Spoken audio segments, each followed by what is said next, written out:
Question number 1661 average time of process पर machine. देखो इसमें एक एक्टिविटी टेबल गिवन है और इस टेबल के अंदर चार कॉलम है, machine ID, process ID, activity time और टाइम स्टैम्प। इसकी एग्जांपल समझते हैं सीधा।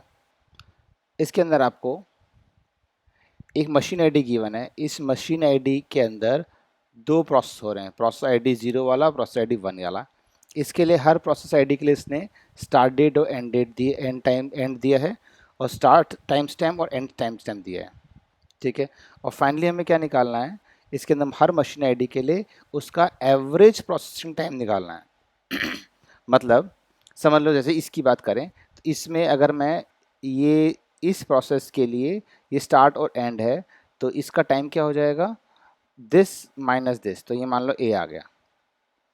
इस वाले प्रोसेस के लिए क्या आ जाएगा, इसका टाइम स्टैम्प पूरा रनिंग टाइम क्या आ जाएगा इसका, दिस माइनस दिस, ये मान लो बी आ गया। सिमिलरली अगर इसकी बात करें तो इसका क्या आ जाएगा, दिस माइनस दिस। ये कौन सा है, ये मशीन आईडी 1 का प्रोसेस नंबर, प्रोसेस आईडी 0 की बात चल रही है। तो ये मान लो सी आ गया, ये डी आ गया, ये ई आ गया, और यहाँ पे ये एफ आ गया, है ना। तो अभी हमारे टेबल बन जाएगी। यहाँ पे हमने प्रोसेस टाइम, इसका प्रोसेस में कितना टाइम लगा है वो निकाला है। तो कैसे हो जाएगा, देखो इसके लिए मशीन आईडी के लिए दो प्रोसेस हैं, तो मशीन आईडी 0 0 और ये ए बी, 1 1 सी डी, और ये ई और एफ कहाँ पे आ गया, 2 2 और ई और एफ। अब इसका क्या निकालना है, एवरेज निकालना है। अगर हम निकाल पाते हैं किसी भी तरीके से, उसके बाद तो हमें क्या करना है, एक मशीन आईडी पे ग्रुप बाय लगाना है। तो एक मशीन आईडी ग्रुप बनाएंगे और इन दोनों का एवरेज निकाल लेंगे। तो क्या हो जाएगा यहाँ पे, a plus B by two. तो यहाँ पे आ जाएगा ये a plus B by two है, और ये क्या है, ये है c plus D by two. Similarly ये क्या हो जाएगा, e plus F by two. तो हमें ये देखना है कि हम कैसे करके ये चीज़ अचीव कर लें। ये अचीव कर लेंगे तो ग्रुप बाय मशीन आईडी लगाएंगे और एवरेज निकाल लेंगे इस टाइम डिफरेंस का। क्लियर है। तो अभी हमको ये अचीव करना है, और ये चीज़ अचीव कैसे होगी, A B C D E F achieve कैसे होगा, जब हम इसको स्टार्ट टाइम को माइनस करें, किस में से, एंड टाइम में से माइनस करेंगे, तब क्या आएगा, ए अचीव होगा। ठीक है। देखो तो जब हमें मतलब समझ में आया कि हमें इसमें सब्ट्रैक्ट करना है एंड वाले को स्टार्ट वाले के अंदर, तो अगर मैं किसी भी वे से ऐसा कर सकूं कि हमें स्टार्ट माइनस एंड कर पाऊं और एक ही रो के अंदर स्टार्ट भी आ जाए और सेम रो के अंदर एंड भी आ जाए,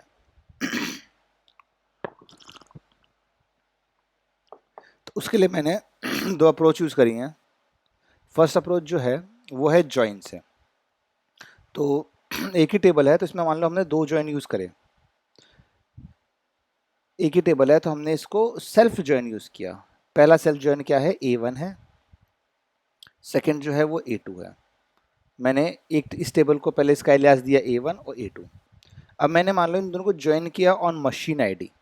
तो मान लो A1 का मैंने मशीन आईडी लिया 0, और A2 के मैं कॉलम्स दिख रहा हूँ। A2 के कॉलम्स कौन से होंगे मशीन आईडी के, 0 0 0 0 1 1 1 1 2 2 2 2। एक एग्जांपल समझा रहा हूँ एक से मैं। और A1 से ये A2 के हैं, और A1 से आया मान लो फर्स्ट 0। तो अगर सिर्फ मैं इसको ज्वाइन करता हूँ ऑन मशीन आईडी, अगर मैं सिर्फ मशीन आईडी पे ज्वाइन करूँगा इसको, तो कितनी रोज आ जाएंगी, 0 0, ये भी आएगी, ये भी आएगा, ये भी आएगा, और ये रो भी आएगी। ठीक है। अब मान लो मैंने इसको नेक्स्ट को प्रोसेस आईडी पे भी ज्वाइन कर लिया, ये नीचे रो सब कैंसिल हो चुकी हैं। अगर मैं प्रोसेस आईडी पे ज्वाइन किया तो मतलब प्रोसेस आईडी भी सेम होनी चाहिए।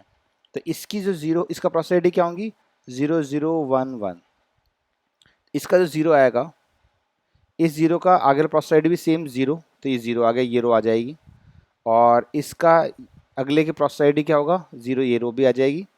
फिर जो बाकी दो 1 होंगे, इसकी तो इसका प्रोसेस आईडी क्या है, 0 है, और ये 1 1 है, तो ये दोनों रो नहीं आएंगे, तो ये रो भी कैंसिल हो गई। अब बची ये दो रो।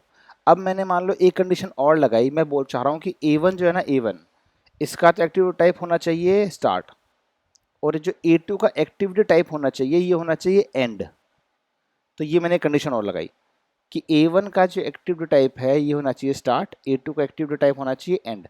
तो अब देखो क्या आएगा, अगर मैं A1 की बात करूं तो A1 का एक्टिव टाइप क्या है स्टार्ट, तो ये रो आ गई और ये उठाया इसने।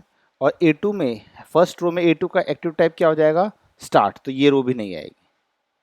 अगर मैं इसके सेकंड वाले की बात करूं तो इसका सेकंड रो में ऐसे करता हूँ, मैं लिखता हूँ स्टार्ट और एंड, तो ये रो भी नहीं आई। और जो नेक्स्ट रो है इसमें एक्टिव टाइप क्या है एंड, तो ये रो आ जाएगी। समझ में आया? तो इसके कॉरस्पॉन्डिंग क्या आ जाएगा, ये वाली रो जो आएगी ये सामने आ जाएगी। तो मान लो पूरी रो को सामने लिखता हूँ मैं, तो क्या आ जाएगी 0 0 एंड और 1.52, ये पूरी रो क्या आ गई। नेक्स्ट अगर हम इसको लेके चलेंगे तो इसमें दूसरे जीरो को लेके चलेंगे तो इसमें सब कुछ मैच हो जाएगा, पर इसमें A1 में कभी कहीं एंड है ही नहीं।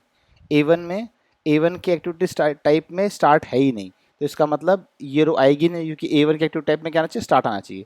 तो ये रो पूरी कैंसिल हो गई। फिर अब ये लूँगा तो इसके अंदर भी कौन सी रो आ जाएगी, ये पूरा उठ के ये तो पूरी एज इट इज आ जाएगी। उसके बाद ये मैच होगी इस वाले से, है ना, तो इस वाले से आएगी तो क्या आएगा, ये आएगा 0 1 एंड और ये कितना है 4.12। तो इसको मैं अब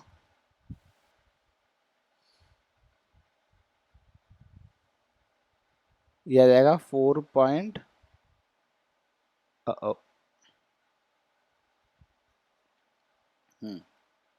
तो इस स्टार्ट के सामने आएगा 0 1 एंड और ये आ जाएगा 4.120। समझ में आया? ठीक है, ऐसे ही इसकी फिर एंड वाल रो नहीं आएगी, इसके बाद ये रो नहीं आएगी और इसके अंदर क्या आ जाएगा, इसकी चल रो आ जाएगी। तो 1 0 एंड 1.550 आ गया। ठीक है, ऐसे ही सारे आगे भी ऐसे रिपीट होते जाएंगे। तो हमारे पास फाइनली 0 के लिए 2 रोज आ जाएंगी, 1 के लिए एक सबकी स्टार्ट स्टार्ट वाला रो मान लो, ये स्टार्ट रो आ जाएगी, and cancel and cancel and cancel and cancel. ऐसे ही एंड के लिए कौन सा आ जाएगा, मशीनरी 2 के लिए आ जाएगा ये 2 रोज स्टार्ट और ये वाला स्टार्ट। क्लियर? तो अभी हमारे पास एक ही रो के अंदर स्टार्ट टाइम भी आ गया और एंड टाइम भी आ गया। अब हम क्या करेंगे, स्टार्ट देखो अब यहाँ से अपना ये पूरा जो है ये जॉइन लग चुका है। अब हम देखेंगे मैं फाइनल टेबल के अंदर हमें चाहिए तो मशीन आईडी, तो मशीन आईडी कोई सी भी ले लो, अपन फर्स्ट वाले टेबल की मशीन आईडी लेंगे। तो लेगा A1 डॉट मशीन आईडी, ये फर्स्ट टेबल की आ गई।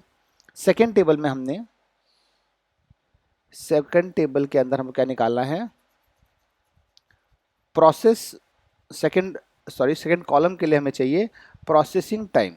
तो मैंने कहा था अगर ये सब रो आ जाएंगी तो इसमें से हम ये माइनस ये करेंगे और फिर उसको एवरेज निकाल लेंगे। तो हमने क्या किया, टाइम स्टैम्प में से ये टाइम स्टैम्प माइनस किया, A2 वाला जो है टाइम स्टैम्प वो एंड है, तो A2 minus A1 time stamp किया। ठीक है, और क्वेश्चन में बोल रखा है कि ये जो आंसर आएंगे इसको थर्ड डेसिमल प्लेस तक राउंड ऑफ करना है। तो राउंड कर दिया मैंने थर्ड डेसिमल प्लेस, और इनका जो अभी आएगा A B C D E F, इसको ग्रुप बना बना के इसका एवरेज करना है। तो ग्रुप किसे बनाना है, इसको मशीन आईडी पे, तो ग्रुप बाय मशीन आईडी किया और इसका एग्रीगेशन क्या लगाया हमने यहाँ पे, एवरेज लगा दिया। तो ये हमारा हो गया फर्स्ट वे। सेकेंड वे जो है वो है विंडो फंक्शन से, वो भी सेम है, सेम अप्रोच ही मैंने यूज़ करी दोनों के अंदर। उसके अंदर भी क्या किया मैंने, मान लो कि एक कॉलम और एक्स्ट्रा बना दिया और इस कॉलम का नाम दिया मैंने लीड टाइम, लीड। तो लीड विंडो फंक्शन क्या करता है, लीड विंडो फंक्शन करता है कि आपका जो नेक्स्ट जो कॉलम होगा वो कॉलम का टाइम, वो कॉलम ले लेगा, नेक्स्ट रो का जो कॉलम होगा वो ले लेगा। तो मैंने क्या किया, देखो इसके अंदर सबसे पहले लीड टाइम स्टैम्प पे लगाना था मुझे, टाइम स्टैम्प का वैल्यू चाहिए थी मुझे एंड वाली, एंड वाली। तो मैंने क्या किया, टाइम स्टैम्प पे लगाया, पार्टीशन बाय मशीन आईडी और प्रोसेस आईडी दोनों किया, क्योंकि पहले मशीन आईडी को उठाएगा, एक पहले ये विंडो बनाएगा, उसके अंदर एक विंडो और बनाएगा, ये वो बनाएगा ये वाली, प्रोसेस टाइम पर भी पार्टीशन करता है, एक ये पार्टीशन उठ के आएगा। ठीक है, उसके बाद इसका अगर मैं इसका लीड निकालूंगा, इसका लीड कौन सा आएगा, नेक्स्ट वाला, तो इसको ये सामने रो में रख देगा, तो ये आएगा 1.520। और इसका लीड क्या होगा, इसका लीड आगे कुछ भी नहीं है, पार्टीशन खत्म हो चुका है, तो यहाँ पे आएगा नल। क्लियर। वैसे ही सेकंड का जब पार्टीशन बनेगा तो इसमें क्या आएगा, इसके आगे 4.120 और इसके आगे क्या आएगा, नल। अब मैंने कहा था मुझे एंड वाली नहीं चाहिए, तो मैं करूँगा जहाँ जहाँ पे लीड टाइम नल है ना उनको रिमूव कर दूंगा। तो मैंने यहाँ देखो लिखा हुआ है where lead time is not null, तो नॉट नल वाला लेगा बस, ये रो लेगा।